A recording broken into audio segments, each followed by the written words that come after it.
Старт! Старт! Будем видеть через Vika TV skoora. Kõiki teisi teiega kohtume enam kui nädala aja pärast. Газуй! So before we start, you might have a reasonable question. So, who the hell are you? And why on earth should you go to Ukraine war zone? Are you stupid? Let's try to answer those questions. I am volunteer, we are volunteers. We are delivering humanitarian aid to Ukrainian people, mostly children and women. But we also help Ukrainian soldiers, delivering them cars and different kind of equipment. We have our own little humanitarian NGO we made, Mission Ukraina. As we are new and small, most of the expenses we have had to cover by ourselves, with the donations from our friends. This was not first time for us both with Mindaugas to go to Ukraine. Thanks to that we managed to gather almost 2,300 euros by public donations also, which is important. And here is our little mission we did put together. That's the truck Mindaugas bought with the help of his friends. But most of it was covered by Mindaugas himself out of his own pocket. Humanitarian aid that was loaded on the truck was gathered with the help of Lithuanian wholesale company Odessa, where Mindaugas works as a boss man. There is also some equipment that goes to soldiers, which was also bought by Mindaugas personally.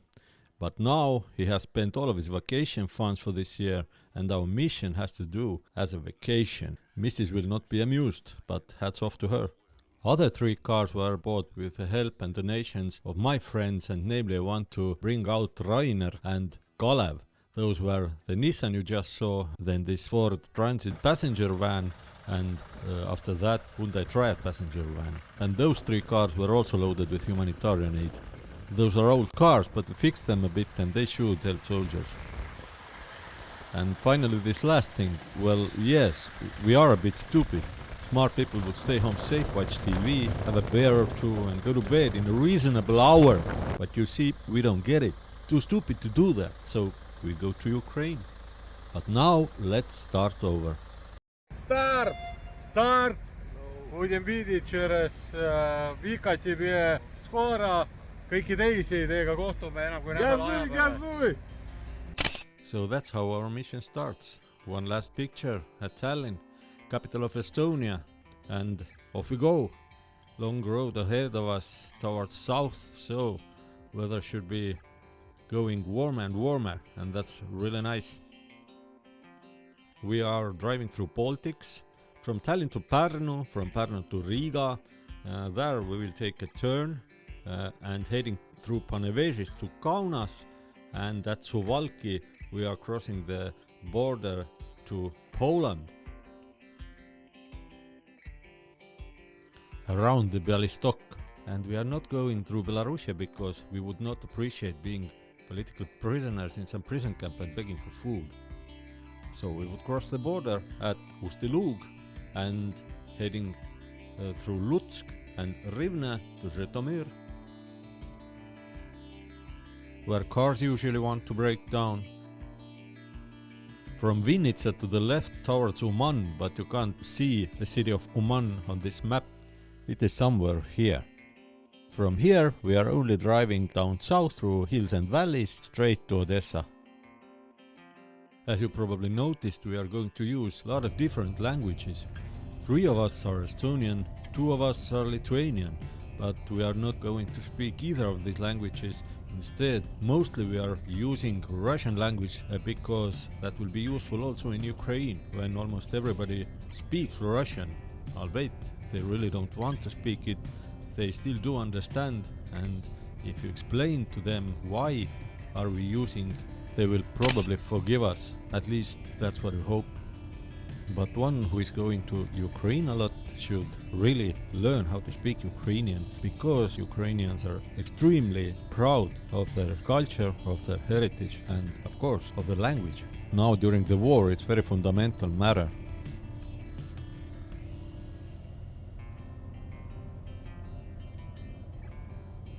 So while we are driving here through the Lithuania, we are not in Kaunas yet, let's do some little Q&A.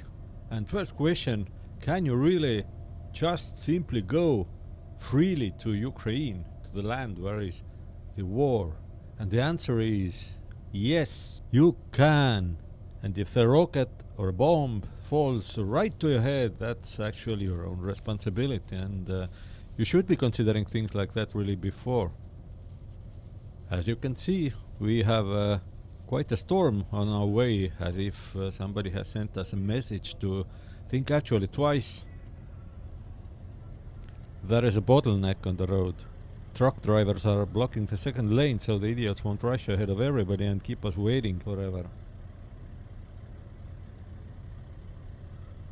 Second question, do you have to have a visa to get to Ukraine? And answer is no, actually. You can be in Ukraine as long as 30 days and do whatever you want without any visa. But it is advisable to inform your foreign ministry or embassy, just in case, so they know. Third question, is it dangerous? The answer is not that simple. Actually, the war is going on the southern and eastern part of Ukraine, from Odessa to Kharkiv. It means frontline goes down south to the up north.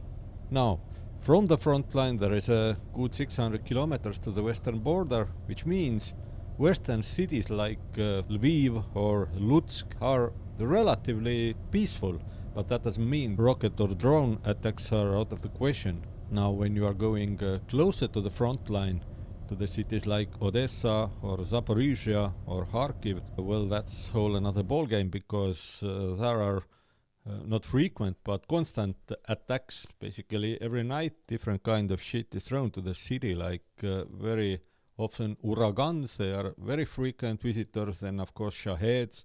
Every other night all kinds of ballistic rockets. So if you are intending to spend the night in Odessa or Zaporizhia or Kharkiv, then you should consider that somewhere in middle of the night you will hear very loud explosion, kilometer 2-3 away, or series of explosions like 3-4 coming closer and closer, and you will be guessing where is the next one going to land. That's of course if you weren't unlucky. And that's how it is for every citizen in Odessa and Zaporizhia or Kharkiv, and every children as well. But right now we are driving through Poland. Poland has had conservative government for 8 years. I don't know if that's the reason, but Poland is enjoying a period of prosperity right now, and that's pretty visible. The roads and highways are one of the best in the whole Europe, and maybe the best. The highway system from Lithuania border through Suwalki is wide as a river, and it seems that Poland and Polish people are world champions of spending European Union money to make themselves a very, very nice infrastructure. Almost all the houses are big, and they all look like they have been just built or just renovated. Look for yourselves. And there's houses like this everywhere in the middle of nowhere, not just cities. Everywhere in the countryside, kilometers and kilometers and kilometers, endless new houses. And why are they so big? It's simple. If you have a lot of money, you have to store it somewhere. If you have a small house, where do you put your money?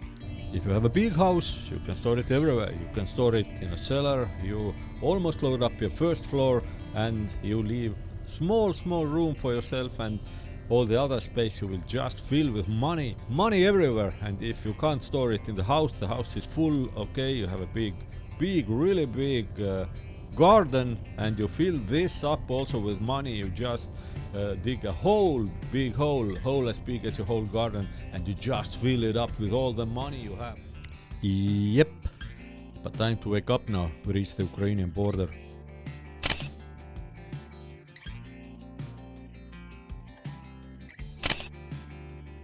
Weather is hot, more than 30 degrees.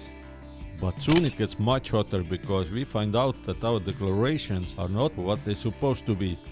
Ukrainian customs will not let us in. So Ukraine, so close, and still so far away. 300 meters.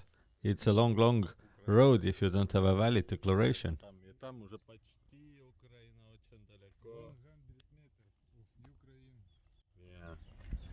I already mentioned our declarations are not so good, but if to look to our cars, what to declare? We don't have here anything. No. Yeah, this one. Oh. No, yeah. And first losses already. but we will manage. Already got an injury. So, waiting and sunbathing hour after hour, waiting for new declarations to arrive. Our sorry asses soften nice Ukrainian customs lady's hearts, so she brings us coffee. Yet it seems like we are going to spend the night either on the hot asphalt or in the car.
New day.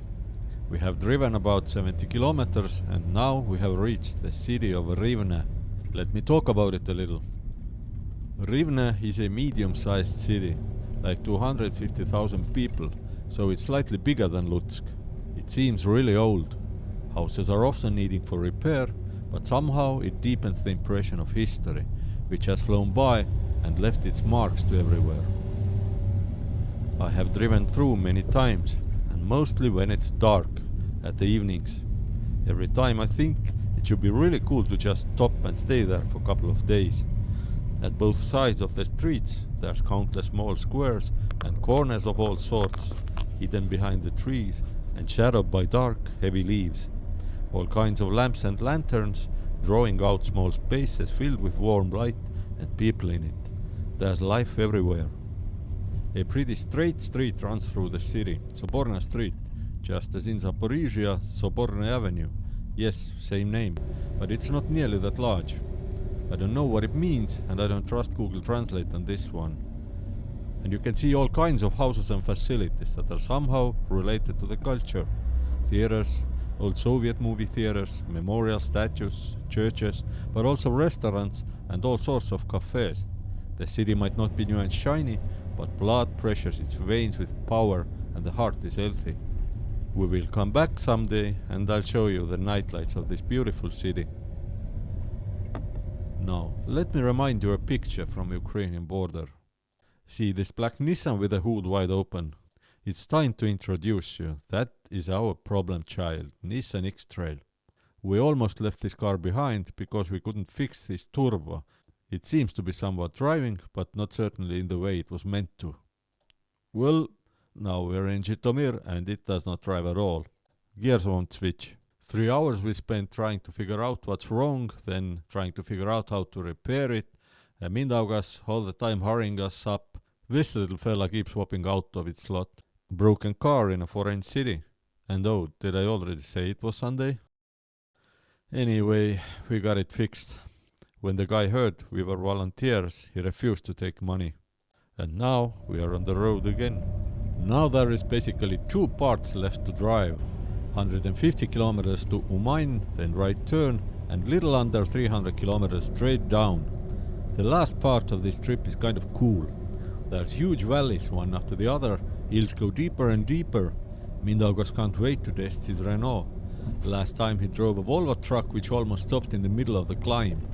They are pretty steep, and good old Volvo did not have enough muscle to keep up with the young guns. He had to switch on second gear and drive like that like a madman. At the same time, the road is wide and straight. Horizon is so far away, you get used to the beautiful sceneries and panoramas. Also, we have kind of a hurry thanks to our mishap in Zhytomyr. We have to get to our destination in Odessa before curfew starts.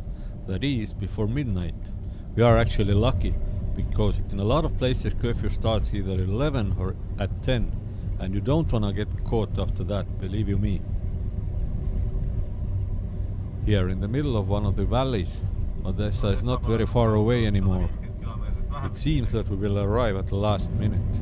What happens to them who get caught after the curfew starts? It is said they may even be sent to the front line. Maybe they won't do that to volunteers, but when you look at the last taxi drivers, how they drive and so on, more than 100 kilometers per hour, not caring about any police or whatsoever, you understand that they take this very, very seriously. Curfew is on, electricity is out, the city is buried in darkness. This time we managed to get to our apartment without getting stopped, but tomorrow is a new day and it might be a tough one. We are going very close to the front line at the region of Kherson. Who knows what lies ahead? Good night.